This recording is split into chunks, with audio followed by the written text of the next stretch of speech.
예수로 나의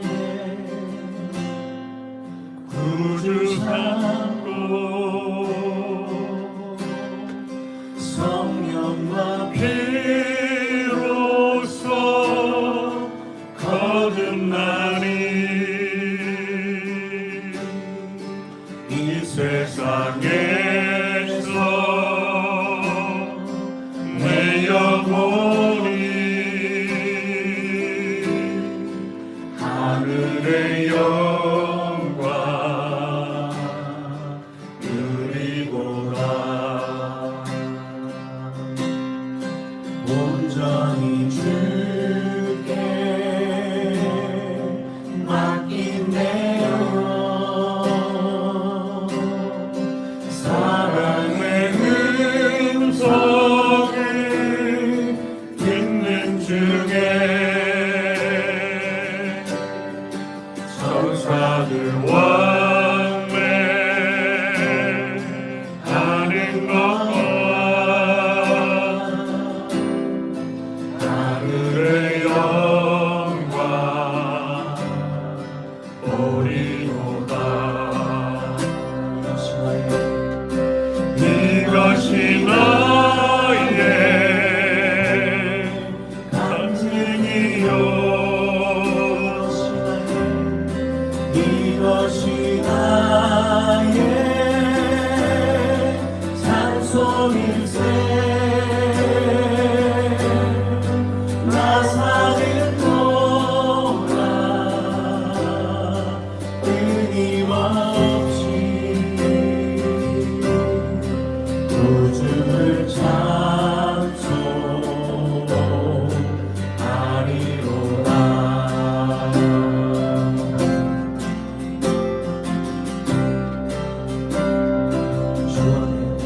주 안에 기쁨 누림으로 마음의 평안이 잔잔하니 세상과 나는 간 곳 없고 구속한 주만 노리고라. 주 안에 기쁨 누림으로 마음의 평안이 잔잔하니 세상과 나는 간 곳 없고 구속한 주와 보이도다. 이것이 나의 간증이요 이것이 나의 찬송일세.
설 연휴 세우는 교회 온라인 예배입니다. 먼저 민족 최대의 명절인 설을 맞이하여 사랑하는 세우는 교회 공동체 식구 모든 분들과 각 가정 위에 하나님의 크신 은혜와 사랑과 평강이 가득하기를 예수님의 이름으로 축원드립니다. 아마 이제 이미 고향에 가신 분들도 있을 것이고요. 아니면 앞으로 방문할 예정인 분들 혹은 각 가정에서 설 연휴를 보내시는 분도 계실 것입니다. 부디어 모든 분들에게 하나님의 풍성한 복이 함께 하시기를 바랍니다. 그러면서 이렇게 설 명절을 맞이한 우리는 한 가지 중요한 질문 앞에 서게 되는 것 같아요. 우리는 과연 누구를 믿고 있느냐라는 것입니다. 물론 우리는 매주는 이제 교회에 나와 주님에 대한 믿음을 고백하지요. 하지만 막상 이렇게 명절이 되어 오랜만에 가족과 함께하는 이 시간, 다시 말해 예배당이 아닌 집에서의 시간, 그 일상의 현장에서 우리의 믿음은 과연 어떻게 드러나고 있는지 궁금하고요. 이 부분에 대한 진지한 물음과 답이 있을 수 있기를 기대해 봅니다. 오늘 본문에서 우리 예수님은 당시 이제 종교 지도자들을 향해 날카로운 질문을 던지세요. 그들은 스스로 하나님을 가장 잘 안다라고 생각했습니다. 사실 그들은 성경을 가장 많이 읽고요. 율법을 가장 열심히 지키려 했어요.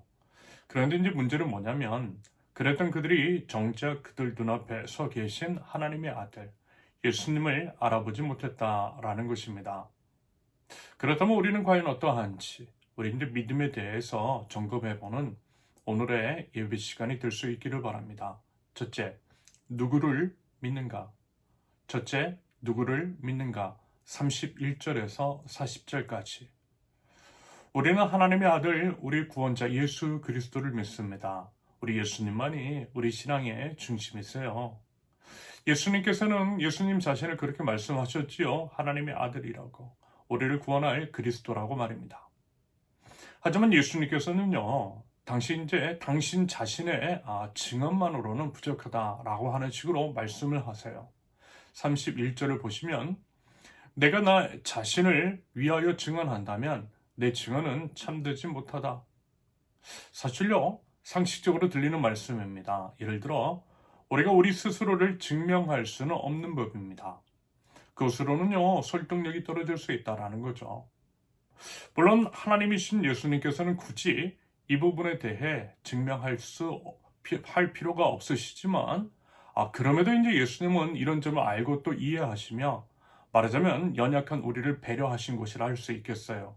자증, 즉 이제 자기 스스로 증명하는 것이 우리 믿음의 걸림돌이 될 수 있다라고 하는 것을 말입니다. 그러면서요. 유대 율법에서도 그래요. 그저 한 사람의 증언만으로는 어떤 사실 같은 것을 확정할 수는 없었습니다. 최소 두세 명의 증인이 필요했다라는 거죠. 말하자면 이와 같은 맥락에서 예수님을 증언하는 여러 증인들을 제시하신 것이라 할 수 있겠습니다. 먼저 첫 번째 증언자로 세례 요한을 말씀하세요. 33절을 한번 보십시오. 너희가 요한에게 사람을 보냈을 때에 그는 이 진리를 증언하였다. 이 말씀에서 언급하고 있는 이 진리가 바로 예수님이시죠. 세례 요한이 바로 예수님을 증언했다라는 것입니다. 세례 요한은 말하자면 본문 35절의 기록처럼 타오르면서 빛을 내는 등불이었어요. 그는 자기 자신이 빛이 아니라 참 빛이신 예수님을 가리키는 증인일 뿐이라는 것을 잘 알고 있었습니다. 그래서 이제 물론 한때 이제 사람들이 요한 자신을 좋아하고 따랐으며 요한의 메시지에 열광했지만 그렇다고 해서 요한은요 예수님의 자리를 꿰차려고 하지는 않았습니다. 오직 예수님은 흥하여야 하고 요한 자신은 쇠하여야 한다라고 하는 식으로 오직 빛이신 예수님만을 드러냈던 세례 요한이었습니다. 세례 요한처럼 우리도 부디어 진리의 빛이신 우리 예수님을 드러내되 설 연휴 기간에도요 우리 이제 주인공이신 예수님을 드러내고 하나님께 영광을 올려드릴 수 있기를 바랍니다. 이어서 예수님께서는 예수님 자신의 사역이 바로 그 증거, 예수님이 누구이신지를 드러내는 것이라고 말씀을 하세요. 36절을 보세요. 그러나 나에게는 요한의 증언보다 더 큰 증언이 있다. 아버지께서 나에게 완성하라고 주신 일들, 곧 내가 지금 하고 있는 바로 그 일들이 아버지께서 나를 보내셨다는 것을 증언하여 준다.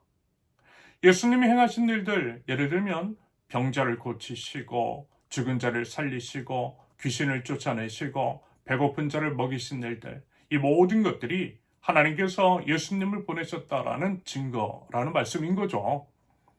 하지만 안타깝게도 사람들은 이와 같은 예수님을 통해 벌어진 놀라운 이적들을 보면서도 믿지 않았습니다. 오히려 이적 때문에 예수님을 죽이려 했죠. 여러분, 그들이 원한 것은요, 이적을 행하는 메시아가 아니라 자기들의 기대를 채워주는 메시아였기 때문입니다. 여러분, 우리도 충분히 그럴 수 있죠. 예수님을 우리 욕망을 충족시키는 도구로 삼는 경우들. 교회 안에서 일어나고 있는 대부분의 문제는 바로 그와 같은 것들에서 비롯되는 것임을 알고 또 경계하면서 여러분, 우리 매일의 십자가를, 우리 자신을 못 박을 수 있기를 바랍니다. 아무튼 이렇게 세례 요한, 예수님께서 행하신 일들, 이런 것들이 예수님이 누구이신지를 증거하고 있고요. 그 다음으로는 다름 아닌 아버지 하나님께서 증언하여 주신다라고 말씀을 하십니다. 37절. 또 나를 보내신 아버지께서 친히 나를 위하여 증언하여 주셨다. 너는 그 음성을 들은 일도 없고 그 모습을 본 일도 없다.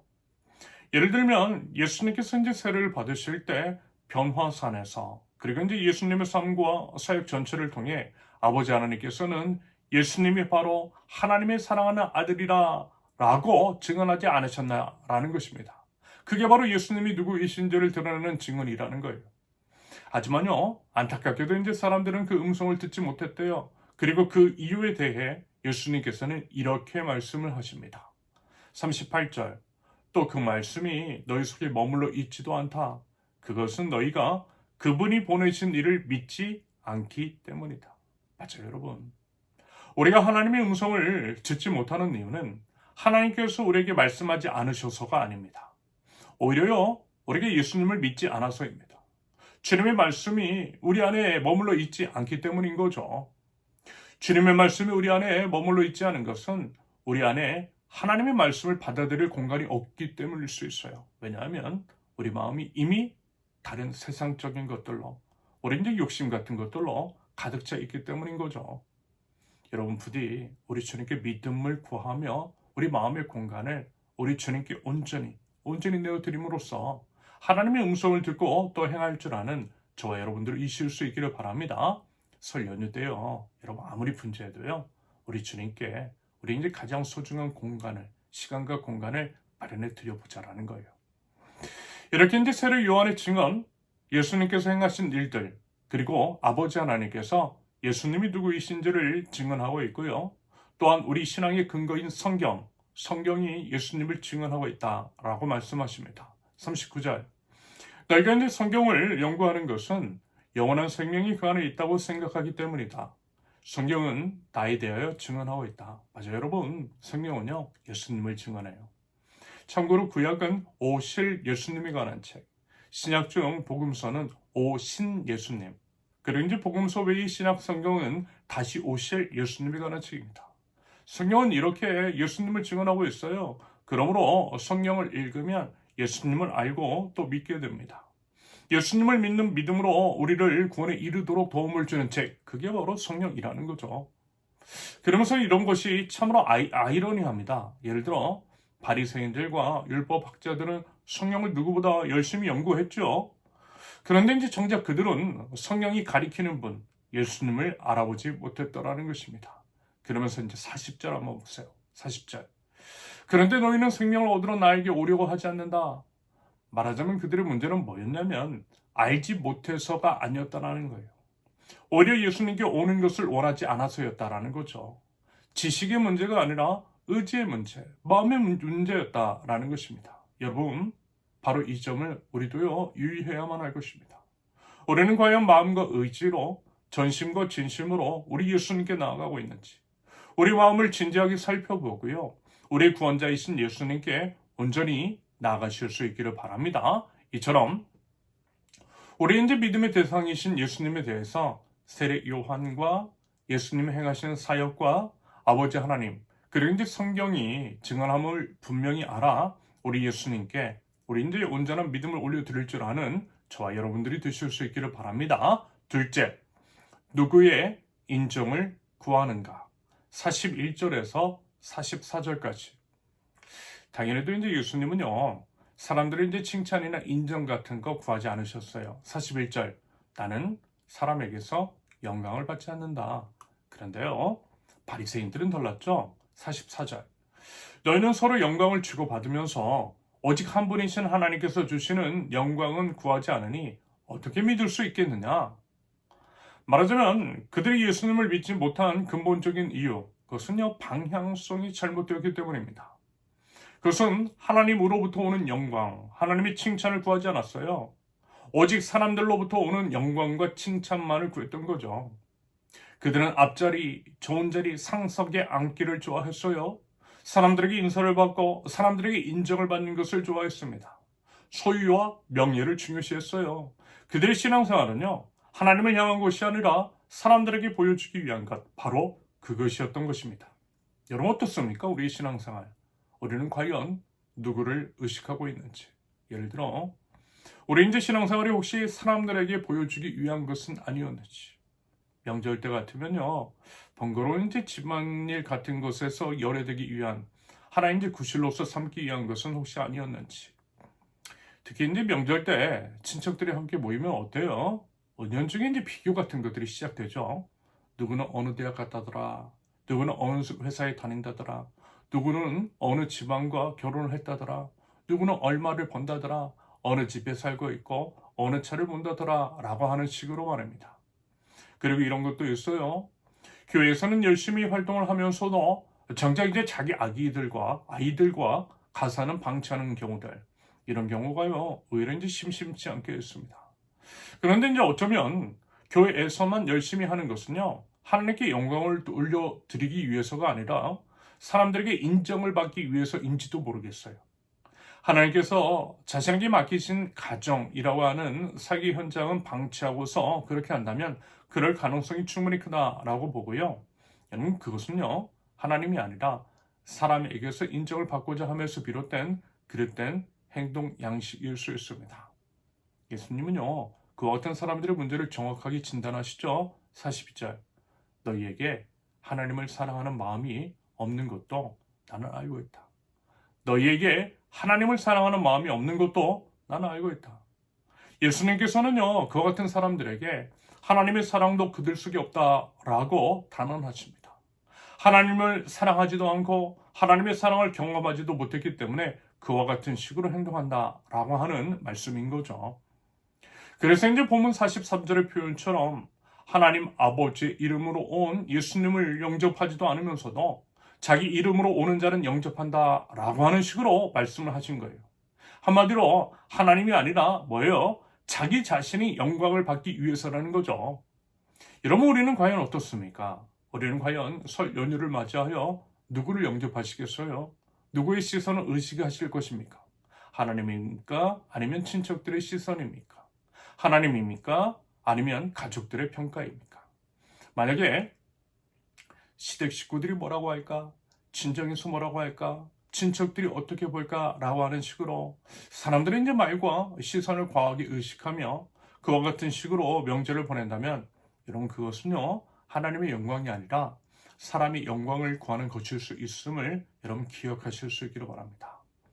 여러분, 진정한 신앙은요, 사람들이 보이지 않는 곳에서도, 사람들이 보지 않는 곳에서도 아무도 알아주지 않아도요, 그저 이제 묵묵히 하나님께서 우리에게 맡기신 일상의 책임을 다하는 것입니다.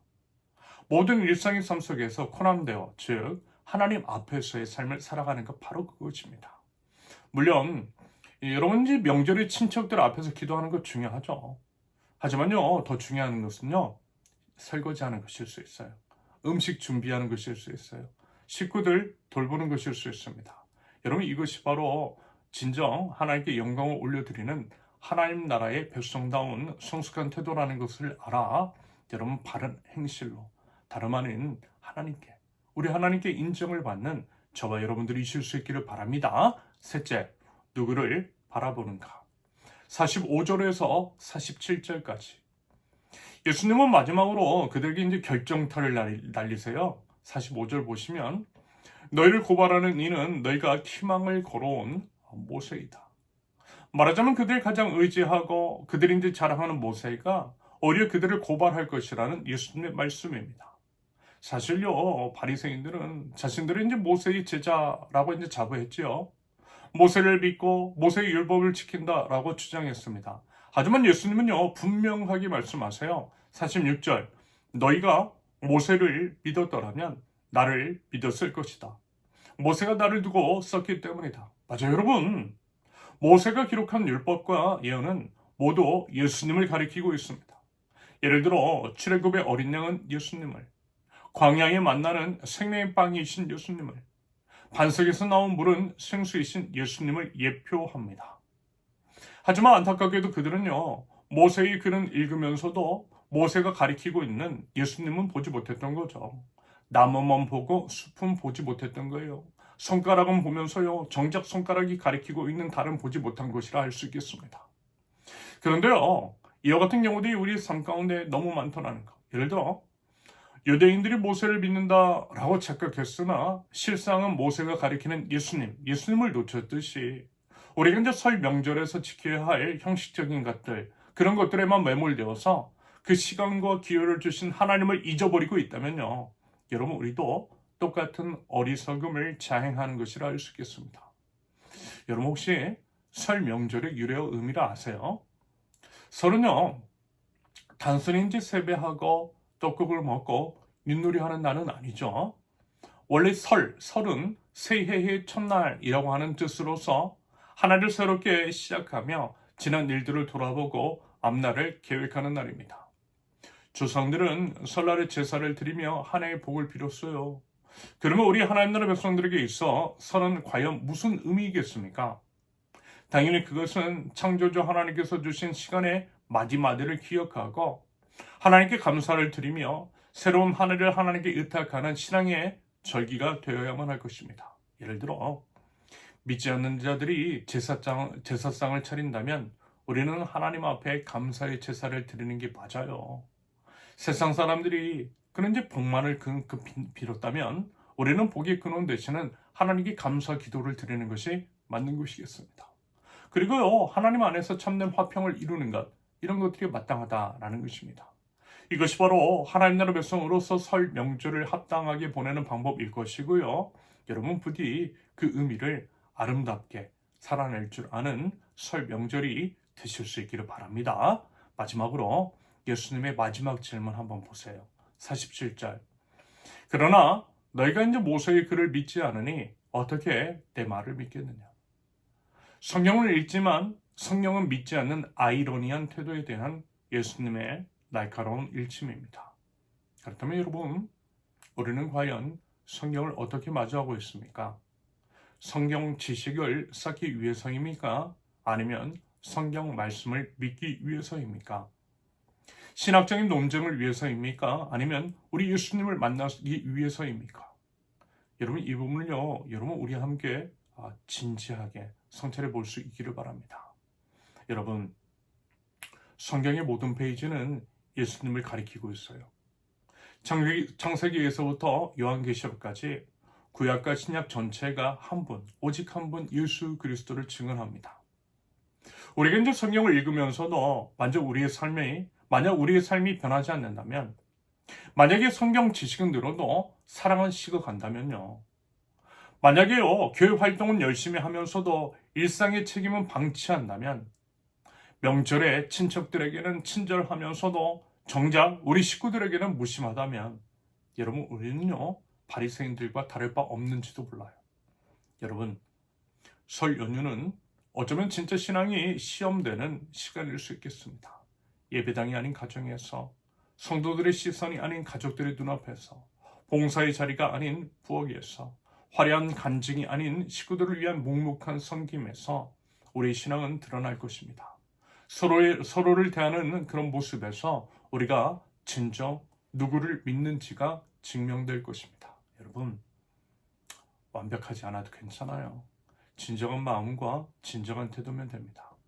그렇게 이제 서로를 향해 진짜 신앙인답게 나아가면 좋겠다라는 거예요. 그러면요, 우리 안에 계신 우리 예수님께서 우리인데 그 마음을 알아 우리의 믿음을 인정해 주시고요, 힘과 위로를 더하여 주실 줄로 믿습니다.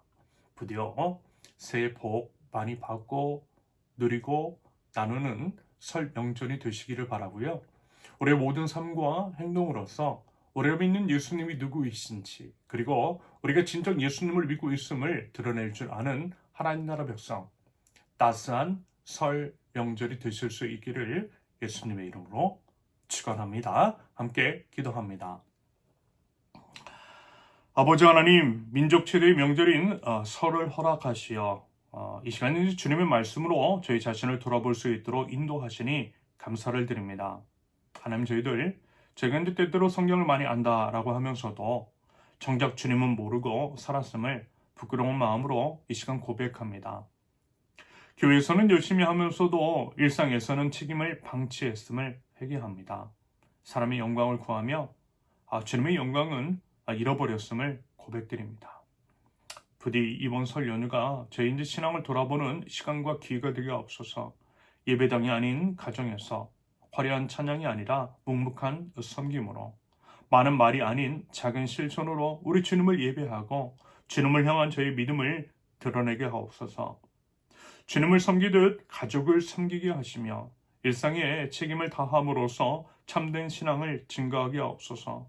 마주하는 식구들에게 예수님의 사랑을 전하게 하시고 명절 음식을 함께 나누면서 생명의 빵이신 우리 주님을 또한 나누게 하옵소서. 하나님, 이번 설 연휴 기간 오가는 여정 가운데에, 설을 준비하는 과정 가운데에 여러 지인들과의 만남 속에서도 우리 주님께서 함께 하시고 도움 주시고 지켜주시며 하나님 안에서 참된 쉼과 회복을 경험하는 가운데에 그 은혜를, 그 모든 은혜를 베풀어 주신 하나님께 감사와 찬양과 영광을 올려드리는 죄될 수 있도록 주님 인도하여 주시옵소서. 새해에도 오직 주님만을 바라보며 오직 주님만을 의지하고 오직 주님의 영광만을 구할 줄 아는 선홍의 모든 권속들 될 수 있도록 주님 인도하여 주시옵소서. 이제는 우리 주 예수 그리스도의 은혜와 아버지 하나님의 극진하신 사랑과 성령님의 감화, 감동, 교통하심이 오직 예수님을 믿는 믿음을 우리의 말과 삶으로 온전히 드러내며 따스한 설 명절을 지내기로 다짐하며 나아가는 사랑하는 세운교회 모든 식구들 위해 이제로부터 영원토록 함께 하시기를 간절히 축원합니다. 아멘. 감사합니다. 모든 예배를 마쳤습니다. 설 연휴 따스하게 보내시기를 바라고요. 새해 복 많이 받으시고 누리시고 나누실 수 있기를 바랍니다. 감사합니다. 사랑합니다. 축복합니다.